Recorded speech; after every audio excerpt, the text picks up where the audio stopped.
just grew up around motorcycles. It was just in my family. My dad had raced. He used to race the Isle of Man. So he raced, so I raced, so my brother raced. We were just that kind of family that was spent our Sundays racing motorbikes. If it was my dad, or if it was me, or if it was all of us together as a family, it's kind of just the way we grew up.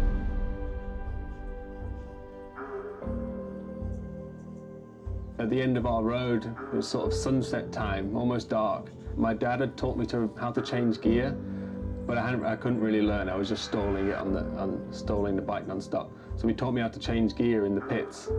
So we went to the motocross track, first ever race. He teaches me how to change gear, how to set off, how to use a clutch, gears, all in the pits of the race. And then went straight on the start line.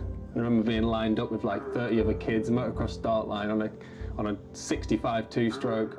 I just dropped the clutch, couldn't even hear the engine, flipped it straight away, bike landed on top of me, and that was first ever racing experience. It's surprised it didn't put me off right there and then.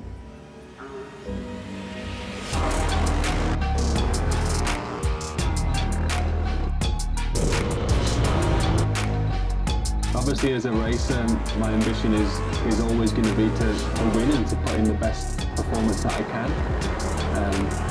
But it's an unknown, and it's a season of development. It's a season of trying new things and trying to link the package together and create a good balance out of the Royal Enfield. And yeah, it's a work in progress. My ambition is to win, but it's a complete unknown. It's not an easy arena to put yourself in. You know, it's dangerous. It's high pressure. There's pressure from the outside looking in on you and expectations. So it's not exactly a comfortable place to be when racing. So you need to be determined and have a lot of self-belief, but also the people around you. You know, your team, your family, your loved ones around you. Their support definitely goes a long way. It's a hard thing to put so much in and to drive home from the racetrack knowing that it was within your grasp, or you just slightly missed it, you know. You're just a little bit off on setup, or it wasn't your day. It's hard to leave the track feeling low when you should be feeling high, because you should have had a good time.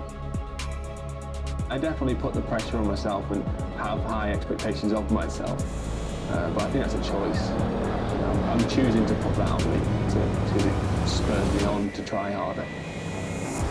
Racing is addictive, there's no two ways about it. I think once you've tasted the elixir, there's no going back.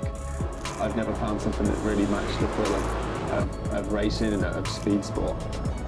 But yeah, nothing really beats the thrill of taking a checkered flag.